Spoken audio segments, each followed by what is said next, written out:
နိုင်ငံနှစ်ခုကြားကတိတ်ဆိတ်ငြိမ်သက်နေတဲ့နယ်စပ်ဒေသလေးတစ်ခုဟာရုတ်တရက်မုန်တိုင်းတစ်ခုရဲ့ဗဟိုချက်ဘယ်လိုဖြစ်သွားနိုင်တဲ့ဆိုတာကိုတင်တွေးဖို့ပါသလားနားလည်မှုလွဲမှားခြင်းတွေအကြောက်တရားတွေနဲ့အာဏာစက်တွေကစစ်ပွဲလိုမျိုးကြီးမားလေးလာတဲ့အရာတစ်ခုစီကိုဘယ်လိုများဥတည်သွားစေနိုင်တာလဲပေါ့ဒီနေ့မှာတော့ကျွန်တော်ကစစ်သားတွေနဲ့မြေပုံတွေအကြောင်းသက်မဟုတ်ပဲရွေးချယ်မှုတွေနောက်ဆက်တွဲရလဒ်တွေနဲ့ပထမအင်္ဂလိပ်မြန်မာစစ်ပွဲကြီးကိုဖျက်ဆီးကြုံတွေ့ခဲ့ရတဲ့လူတွေအကြောင်းကိုပြောပြချင်ပါတယ်။ဘာဖြစ်လို့လဲဆိုတော့သမိုင်းစာမျက်နှာတွေထဲမှာတောင်ဒီကနေ့ခေတ်ကျွန်တော်တို့အတွက်သင်ခန်းစာပေးနိုင်တဲ့အရာတွေရှိနေလို့ပါပဲ။1900စုအစောပိုင်းကာလမှာကုန်းပေါင်မှုဆက်လက်အောက်ကမြန်မာနိုင်ငံဟာနယ်မြေတပ်တွေကိုတက်ကြွချီထွေနေခဲ့ပါတယ်။အဲ့ဒီအချိန်ကအိန္ဒိယမှာရှိတဲ့ British ပိုင်နယ်မြေတွေလည်းညီးကပ်နေတယ်ဒါမှမဟုတ်တိုက်ရိုက်ထိစပ်နေတယ်ရခိုင်လမမဏိပူရနဲ့အာတန်စတဲ့ဒေသတွေကိုမြန်မာတို့ကတင်ပိုက်ထိန်းချုပ်လိုက်ပါတယ်ဒီလိုချက်ထွင်တာဟာနယ်မြေမြေနေရာအတရာတက်မဟုတ်ပဲဒေသတွင်းမှာနိုင်ငံရေးဩဇာလောင်မှုနဲ့အင်အားပြတာမှုတစ်ခုလည်းဖြစ်ပါတယ်မြန်မာတွေကအာတန်ကိုတင်ပိုက်လိုက်တာနဲ့အိန္ဒိချင်းပြည်နယ်ရဲ့အရေးမှာဝင်ရောက်ဆွဲဖက်တာတွေဟာတောင်အာရှမှာသူတို့ရဲ့အာဏာကိုချဲထွင်ဖို့နဲ့ခိုင်မာအောင်လုပ်ဖို့ရည်မှန်းချက်တွေရှိနေတဲ့ British အရှေ့အိန္ဒိယကုမ္ပဏီအတွက်တော့စိုးရိမ်စရာဖြစ်လာခဲ့ပါတယ်။အထူးသဖြင့်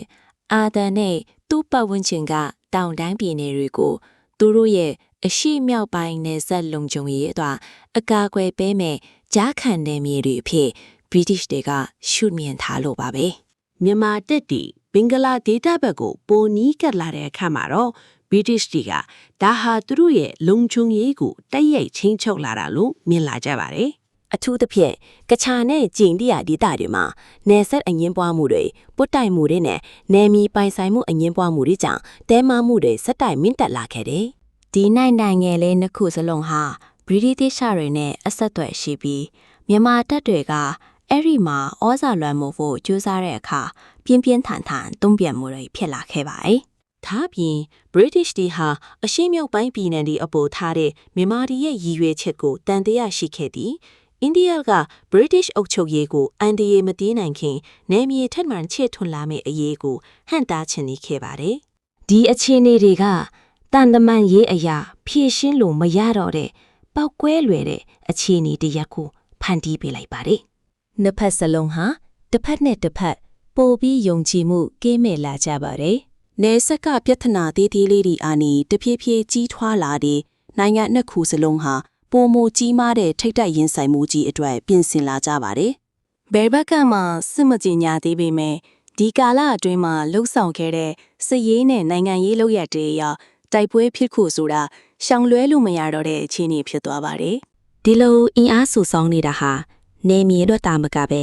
အရှိဘက်ကအရေးပါတဲ့မဟာဗျူဟာမြောက်ဒေသတွေကိုထိန်းချုပ်ခြင်းနဲ့စန္ဒ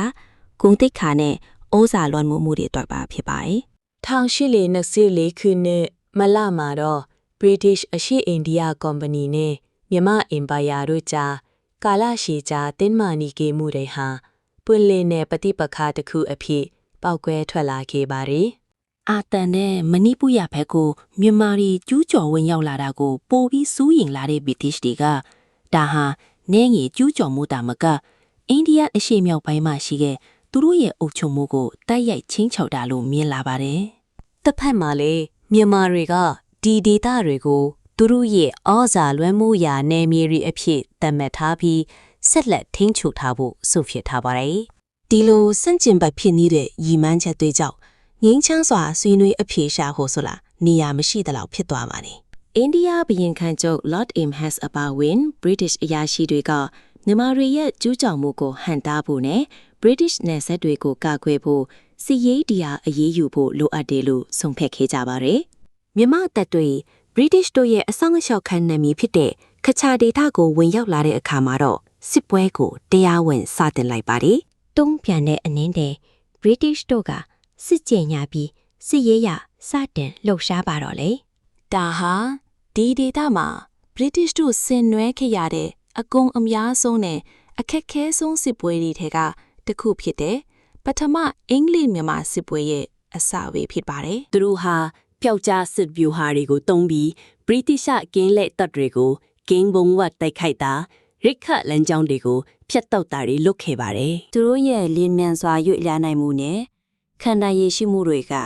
ဒေတာကိုအမြန်ဆုံးထိန်းချုပ်နိုင်မှုစ조사နေတဲ့ BTS တို့ရဲ့အားထုတ်မှုတွေကိုစိတ်ပက်အားလျော့စေခဲ့ပါတယ်။ရန်ကုန်မြို့ကိုအလွယ်တကူသိမ်းပိုက်နိုင်ခဲ့ပေမယ့် British တွေတွေ့လိုက်ရတာကတော့ဗြဟ္မတပ်တွေဆုတ်ခွာသွားချိန်မှာမြို့ကိုလူသူကင်းမဲ့အောင်နဲ့ယင်းနှီးမြို့နှံမှုတွေမကြမ်းအောင်အကုန်ရွှေ့ပြောင်းသွားတာကြောင့်သူတို့တက်ဆွဲထားဖို့ဒေတာတွင်အခြေခံအဆောက်အဦဘာမှမကြံခဲ့တာကိုပါပဲမိုးရသည်ရောက်လာတာကလည်းသူတို့ရဲ့ဒုက္ခတွေကိုပိုဆိုးစေပြီးလမ်းတွေဟာမြစ်တွေလိုဖတ်သွားသလိုတက်စခန်းတွေကလည်းအင်းဆက်တွေနဲ့ယောဂပိုးမွားတွေပေါက်ခွာရနေရတွေဖြစ်သွားပါတယ်။ British တပ်ဖွဲ့ဝင်တွေကြားမှာစိတ်ဓာတ်တွေကျဆင်းလာပြီးတက်ပြေးတွေလည်းများလာပါတယ်။အရာရှိတွေဟာစီကန်းထိမ့်သိမ့်ဖို့နဲ့တိုက်ခိုက်မှုတွေကိုဟန်ချက်ညီအောင်ကွက်ခဲ့ဖို့ရုန်းကန်ထည့်ရပါတယ်။သူတို့မှာတာလွန်နဲ့လက်နက်အင်အားနဲ့ရေတပ်အထောက်ပံ့တွေရှိနေပြီမလဲ။ဒီစစ်ပွဲကိုရိုးရာစစ်စင်ရေးဗျူဟာတွေနဲ့ချီအနိုင်ရမှာမဟုတ်ပဲပြင်းထန်တဲ့တဘာဝပတ်ဝန်းကျင်အခက်အခဲတွေကိုပါကျော်လွှတ်နိုင်မှာဖြစ်မယ်ဆိုတာကို British တို့ကအမြန်ပဲသဘောပေါက်သွားပါတယ်။အရေးပါတဲ့တိုက်ပွဲရဲ့အချို့ဟာပထမအင်္ဂလိပ်မြန်မာစစ်ပွဲရဲ့ဦးတည်ချက်ကိုအဆုံးအဖြတ်ပေးခဲ့ပြီးစစ်ပွဲရဲ့ရလဒ်ကိုပုံဖော်ပေးခဲ့သလိုနှစ်ဖက်စလုံးရဲ့အားထားချက်နဲ့အားနည်းချက်တွေကိုလည်းထုတ်ဖော်ပြသခဲ့ပါတယ်။ပထမဆုံးအထူးတိုက်ပွဲကြီးတွေတွေကတစ်ခုကတော့ British တွေရန်ကုန်မြို့ကိုသိမ်းပိုက်ပြီးမကြခင်မှာပဲရန်ကုန်မြို့အနီးမှာဖြစ်ပွားခဲ့တာပါ။အစပိုင်းမှာမြန်မာပြည်ဘက်ကမြို့ကိုစွန့်ခွာသွားခဲ့ပေမဲ့မကြခင်မှာပဲပြန်လဲစူးစီးပြီးမြို့ကိုပြန်လဲသိမ်းပိုက်ဖို့တန်ပြန်တိုက်ခိုက်မှုတွေဆက်တိုက်လှုပ်ဆောင်ခဲ့ပါတယ်။ဒီတိုက်ပွဲတွေဟာပြင်းထန်သည့်အများအားဖြင့်ခက်ခဲကြမ်းတမ်းတဲ့မြေမျက်နှာစွင်ပြင်တွေမှာတိုက်ခိုက်ခဲ့ရတာပါ။ British တပ်တွေကသူတို့ရဲ့နေရာကိုကာကွယ်ရင်းမြန်မာတို့ရဲ့စစ်စင်ရေးပုံစံနဲ့အကျွမ်းဝင်ရှိအောင်စူးစမ်းနေရချိန်မှာမြန်မာစစ်သားတွေကတော့တစ်တော်နေနဲ့မြစ်ချောင်းတွေကိုအသုံးပြုပြီးလင်းလင်းမြန်မြန်ရွေ့လာကညဘက်ဒါမှမဟုတ်တစ်တော်ထူထပ်ကင်နေရာတွေကိုအကာအကွယ်ယူပြီးအလစ်ငိုက်တိုက်ခိုက်ရမှာကျွမ်းကျင်ကြပါတယ်။စမ်းကျင်ဘက်အနေနဲ့ British တပ်တွေကတော့ဈေးကန်းကျန်နာနဲ့တပ်ဖွဲ့စည်းပုံအမြောက်ကြီးတွေနဲ့ခြေတပ်အထောက်ပံ့တွေကိုအားကိုးပြီးသူတို့နေရာကိုခိုင်ခိုင်မာမာတပ်ဆွဲကရှေ့ဆက်တိုးနိုင်အောင်ကြိုးစားခဲ့ကြပါတယ်။အလဲအပြောင်းတစ်ခုကတော့1825ခုနှစ်နောက်ပိုင်းမှာထိခဲ့တဲ့ပြည်မျိုးတိုက်ပွဲပါ။ပြည်မျိုးဟာအေယာဝတီမြစ်ကမ်းဘေးကမဟာဗျူဟာကျတဲ့မြို့တစ်မြို့ဖြစ်ပြီးဒီမြို့ကိုသိမ်းပိုက်နိုင်ခြင်းဟာဗြိတိသျှတို့ရှေ့ဆက်ချီတက်ဖို့အတွက်အလွန်ရေးပါတယ်။မြန်မာပြည်အလဲပိုင်းစီကိုဦးတည်ပြီးဗိုလ်ချုပ်စာအာချီဘော်ခမ်းဘဲဦးဆောင်တဲ့ British တပ်တွေဟာဟန်ချက်ညီညီနဲ့အပြင်းထန်တိုက်ခိုက်ခဲ့တဲ့အတွက်မြန်မာတို့ရဲ့အခန်းစစ်ကြောင်းတွေကျိုးပေါက်ထားခဲ့ပါတယ်။မြန်မာတပ်တွေဟာအသေးခံခုခံခဲ့ပေမဲ့လည်းအကြအဆုံးများစွာနဲ့ဆုတ်ခွာခဲ့ရပါတယ်။ဒီအောင်ပွဲဟာ British တို့ရဲ့စိတ်ဓာတ်ကိုမြင့်တက်စေခဲ့ရမှာကဆုံးရှုံးသွားတဲ့နယ်မြေတွေကိုပြန်လည်သိမ်းပိုက်ဖို့မျှော်လင့်နေတဲ့မြန်မာတို့ရဲ့မျှော်လင့်ချက်ကိုလည်းချိုးနှိမ်ပစ်လိုက်နိုင်ပါတယ်။အဲ့ဒီအချိန်မှာပဲအရှိမြောက်ဘက်စစ်မျက်နှာမှာဗြိတိကကွက်ခဲ့တဲ့အိန္ဒိယတပ်တွေဟာအာသန်နဲ့မဏိပူရကမြန်မာတပ်တွေနဲ့တိုက်တွဲဖြစ်ပွားနေခဲ့ပါတယ်။ဒီစစ်စင်ရေးတွေဟာအနောက်ဘက်ပြည်နယ်တွေအပေါ်မြန်မာတို့ရဲ့ထိန်းချုပ်မှုကိုချိုးဖျက်ဖို့ရည်ရွယ်ခဲ့တာပါ။ဒီဒေသတွေကိုပြန်လည်သိမ်းပိုက်ဖို့ဆိုတာတဖြည်းဖြည်းချင်းနဲ့ခက်ခဲလုပ်ယူခဲ့ရပေမဲ့နောက်ဆုံးမှာတော့အောင်မြင်သွားခဲ့ပါတယ်။မြန်မာတွေဟာရဲရင်ပြီးစွဲကောင်းပေမဲ့လည်းစစ်မျက်နှာပေါင်းစုံကနေစစ်တိုက်ဖိအားပေးခံရတဲ့အတွက်အင်အားချီးနယ်လာခဲ့ရပါတယ်။သူတို့ရဲ့ရိုးရာစစ်စင်ရေးနည်းပညာတွေနဲ့ခင်မီလက်နက်မရှိတာတွေကစနစ်တကျဖွဲ့စည်းထားပြီးလက်နက်အင်အားပိုးတောင်တင်တဲ့ British တို့ရဲ့စစ်စင်ရေးတွေကိုခုခံဖို့ခက်ခဲစေခဲ့ပါတယ်။ဒီအဓိကတိုက်ပွဲတွေကဥရောပစစ်တပ်ဖွဲ့စည်းပုံနဲ့ဒေသခံတို့ရဲ့ခုခံမှုကြားကကွာခြားချက်ကိုထင်ရှားစေခဲ့ပါတယ်။1686ခုနှစ်ဖေဖော်ဝါရီလ24ရက်နေ့မှာလက်မှတ်ရေးထိုးခဲ့တဲ့ရန်တဘိုးစာချုပ်ကတော့ပထမအင်္ဂလိပ်မြန်မာစစ်ပွဲကိုတရားဝင်အဆုံးသတ်စေခဲ့ပါတယ်။နှစ်နီးပါးကြာမြင့်ခဲ့တဲ့ပြင်းထန်တဲ့စစ်ပွဲအပြီးမှာနှစ်ဖက်စလုံးကအတော်လေးပင်ပန်းနွမ်းနယ်နေခဲ့ပါပြီ။ဒါပေမဲ့ထောင်ချက်သေးကိုရောက်သွားတာကတော့မြန်မာဘက်ကစက်တိုင်ရှုံးနေမှုတွေ အရေးပါတဲ့နေမှုတွေကျဆုံးသွားတာနဲ့ပြည်တွင်းရေးမတည်ငြိမ်မှုတွေကြောင့်မြန်မာနန်းတော်ဟာငင်းချမ်းရေးအတွက်ဆွေးနွေးဖို့ဖိအားပေးခံခဲ့ရပါတယ်။ ဗြိတိတပ်တီဟာမြန်မာပြည်လေပိုင်းအထိအတော်လေးဝင်ရောက်လာပြီးမြို့တော်အင်းဝကိုပါတိုက်ရိုက်ချင်းချောင်နိုင်တဲ့အနေအထားကိုရောက်နေပါပြီ။အန်ဒီယေကိုသဘောပေါက်တဲ့မြန်မာဘရင်ကလည်းစစ်ဆက်ဆွေးနွေးဖို့သဘောတူခဲ့ရပါတယ်။ထပ်ပေါ်လာတဲ့စာချုပ်ဟာ British တို့ဘက်ကိုလုံးလုံးလျားလျားအသာစီးရစေခဲ့ပြီးမြန်မာနိုင်ငံအပေါ်ပြင်းထန်တဲ့စီကံချက်တွေချမှတ်ခဲ့ပါတယ်။စာချုပ်ပါစီကံချက်တွေအရာမြန်မာနိုင်ငံဟာရခိုင်အာတန်မဏိပူရနဲ့တနင်္သာရီအပါအဝင်ကျေပြန့်ဒီမဟာဗျူဟာရအရေးပါတဲ့နယ်မြေတွေကိုပေးရထည့်ရပါတယ်။ဒီဒေသတွေဟာတင်ကေတအရေးရောစီးပွားရေးအရေးပါတန်ဖိုးရှိုံတာမကမြန်မာနိုင်ငံကိုပင်ပလွယ်မှုမှုတွေကနေကာကွယ်ပေးတဲ့အရေးပါတဲ့ကြားခံနယ်မြေတွေဖြစ်လဲတည်ရှိနေကြတာပါ။ဒီနယ်မြေတွေဆုံးရှုံးသွားတာဟာမြန်မာနိုင်ငံရဲ့ဩဇာလွှမ်းမိုးနိုင်စွမ်းကိုတိတိတသာကျဆင်းသွားစေပြီးနယ်စပ်တွေကိုလည်းအားနည်းသွားစေပါ၏။နယ်မြေတွေဆုံးရှုံးခဲ့ရတဲ့အပြင်မြန်မာနိုင်ငံဟာ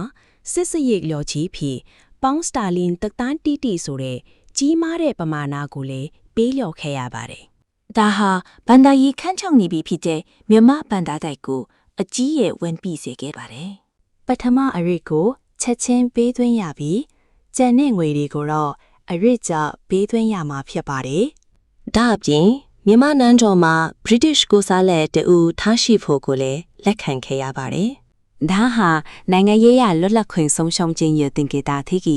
နောက်မှာဝင်ရောက်ဆက်ခတ်မှုတွေကိုဖိတ်ခေါ်တယ်လို့သူစီခဲ့ပါတယ်။ထပ်ပြီးတော့ဗြိတိရှအဆောင်အလျှော့ခံဖြစ်သွားတယ်။ကချာနဲ့ဂျိန်တီယာလိုအိမ်နီးချင်းပြည်နယ်တွေနဲ့မဟာမိတ်ဖွဲ့တာဝင်ရောက်ဆွတ်ဖက်တာတွေမလို့ဖို့မြန်မာနိုင်ငံကိုကန့်သက်ခဲ့ပါတယ်။ဒီစာချုပ်က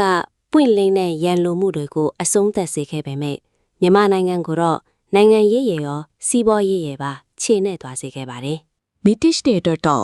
ဟာအရှိတောင်အာရှမှာသူတို့ရဲ့ဩဇာလွှမ်းမိုးမှုကိုချဲထွင်နိုင်ခဲ့တဲ့မဟာဗျူဟာမြောက်နေမြေအောင်ဖွေတစ်ခုဖြစ်ခဲ့ပါတယ်။ဒီစာချုပ်ဟာနောက်ဆယ်စုနှစ်တွေမှာကိုလိုနီအုပ်ချုပ်ရေးကိုပုံမနက်ရှိုင်းစွာအမြင့်တွယ်နိုင်ဖို့အတွက်အခြေခံအုတ်မြစ်ကိုချပေးခဲ့တာပါ။ပထမအင်္ဂလိပ်မြန်မာစစ်ပွဲကြီးဟာမြန်မာနိုင်ငံရဲ့အနာဂတ်ကိုနက်နက်ရှိုင်းရှိုင်းတက်ရောက်မှုရှိစေခဲ့တဲ့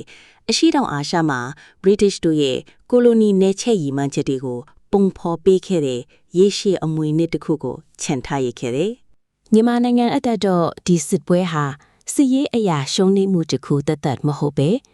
လွတ်လပ်တဲ့တိုင်းပြည်တစ်ခုအနေနဲ့စိုးရုပ်ကြဆင်းမှုရဲ့အစပြုခြင်းကိုပြသလိုက်တဲ့အမျိုးသားရေးအဖြစ်ဆိုးတစ်ခုလေးဖြစ်ပါရဲ့။ရခိုင်အာတန်မဏိပူရနဲ့တနင်္သာရီစတဲ့အရေးပါတဲ့နယ်မြေတွေဆုံးရှုံးသွားတာကမြန်မာတို့ရဲ့နိုင်ငံရေးဩဇာလွှမ်းမိုးမှုနဲ့စီးပွားရေးအရေးအမြစ်တွေကိုအကြီးအကျယ်လော့ကျသွားစေခဲ့ပါတယ်။ဒီဒေသတွေဟာကုန်သွယ်ရေးစစ်ရေးအရာကာကွယ်ရေးနဲ့စိုက်ပျိုးရေးထုလုပ်မှုတွေအတွက်အလွန်အရေးပါခဲ့တာပါ။ဒါတွေကိုဆုံးရှုံးလိုက်ရတဲ့အခါဒေသတွင်းမှာလွှမ်းမိုးနိုင်စွမ်းရှိတဲ့မြန်မာတို့ရဲ့စွမ်းအားဟာလည်းပြိုကွဲသွားသေးရပါတယ်။စစ်လျော်ကြေးပေးရတဲ့ဗန္ဒာရေးဝန်ထုတ်ဝန်ပိုးကလည်းမြန်မာစီးပွားရေးကိုနှစ်ပေါင်းများစွာဖိစီးထားခဲ့ပြီးတိုင်းပြည်ရဲ့အုပ်ချုပ်ရေးရန်တရားတွေကိုအားနည်းစေကပြည်တွင်းမငြိမ်မသက်မှုတွေကိုတိုးပွားလာစေခဲ့ပါတယ်။မြမဘရင်စနစ်အပေါ်စိတ်ပိုင်းဆိုင်ရာထိခိုက်မှုကလည်းအလိုကြီးမားခဲ့ပါတယ်။စစ်ရှုံးတာကြောင့်ကုန်းပေါင်မင်းစစ်ရဲ့ဂုံတိခါကိုထိခိုက်စေခဲ့ပြီးပြည်သူတွေရဲ့ယုံကြည်မှုကိုလွတ်ခတ်စေက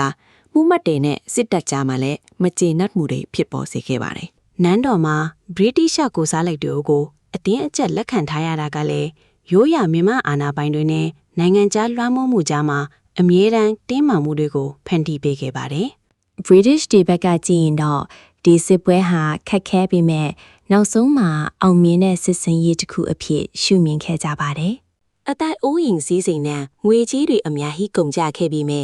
British India ရဲ့အရှိအမြောက်ပိုင်းနယ်စပ်ကိုချဲ့ထွင်နိုင်ခဲ့ပြီးအရင်းအမြစ်တွေနဲ့ကုန်သွယ်ရေးအခွင့်အလမ်းတွေပေါများတဲ့နယ်မြေတွေကိုထိန်းချုပ်နိုင်ခဲ့ပါတယ်။ဒါဟာမြန်မာအရေးမှာ British တို့ပုံမနှဆိုင်စွာပါဝင်ပတ်သက်လာခြင်းရဲ့အစလည်းဖြစ်ပါတယ်။မြန်မာနိုင်ငံမှာကြံရစ်ခဲ့တဲ့နိုင်ငံရေးလေဟာနယ်နဲ့မတည်ငြိမ်မှုတွေက British တို့ ထပ်မံဝင်ရောက်ဆွတ်ဖက်ဖို့အတွက်ပိုမိုလွယ်ကူတဲ့အခြေအနေကိုဖန်တီးပေးလိုက်ပါတယ်။ ဒီစစ်ပွဲဟာ1852ခုနှစ်ဒုတိယအင်္ဂလိပ်မြန်မာစစ်ပွဲနဲ့1885ခုနှစ်တတိယအင်္ဂလိပ်မြန်မာစစ်ပွဲဒီအတွက်လမ်းစာဖော်ပေးခဲ့ပြီးနောက်ဆုံးမှာတော့မြန်မာနိုင်ငံတစ်ခုလုံး British Empire ထဲကိုကြားရောက်သွားစေခဲ့ပါတယ်။ ဒါကြောင့်ပထမအင်္ဂလိပ်မြန်မာစစ်ပွဲဆိုတာမြန်မာနိုင်ငံရဲ့အမှတ်လက္ခဏာအုပ်ချုပ်ရေးနဲ့ပြင်ပကမ္ဘာနဲ့ဆက်ဆံရေးတွေကိုအကြီးအကျယ်ပြောင်းလဲပစ်လိုက်မယ်ကာလရှည်ကြာကိုလိုနီအုပ်ချုပ်မှုကြီးရဲ့အစပြုရနေရမယ်ဖြစ်ပါတယ်။ ကဲနိုင်ငံတစ်ခုကြားကတိတ်ဆိတ်ငြိမ်သက်နေတဲ့နယ်စပ်ဒေသလေးတစ်ခုဟာရုတ်တရက်မောင်တိုင်းတစ်ခုရဲ့ဗဟုချက်ဘလို့ဖြစ်သွားနိုင်တယ်လဲဆိုတာကိုသင်တွေးဖို့ပါသလားနားလည်မှုလွဲမှားခြင်းတွေအကြောက်တရားတွေနဲ့အာနာစက်တွေကစစ်ပွဲလိုမျိုးကြီးမားလေးလံတဲ့အရာတစ်ခုစီကိုဘယ်လိုများဥတီသွားစေနိုင်တာလဲပေါ့ဒီနေ့မှာတော့ကျွန်တော်ကစစ်သားတွေနဲ့မြေပုံတွေအကြောင်းတက်မဟုတ်ပဲရွေးချယ်မှုတွေနောက်ဆက်တွဲရလာတွေနဲ့ပထမအင်္ဂလိပ်မြန်မာစစ်ပွဲကြီးကိုဖျက်ဆီးကြုံတွေ့ခဲ့ရတဲ့လူတွေအကြောင်းကိုပြောပြချင်ပါတယ်။ဘာဖြစ်လို့လဲဆိုတော့တမိုင်းစာမျက်နှာတွေထဲမှာတောင်ဒီကနေ့ခေတ်ကျွန်တော်တို့အတွက်သင်ခန်းစာပေးနိုင်တဲ့အရာတွေရှိနေလို့ပါပဲ။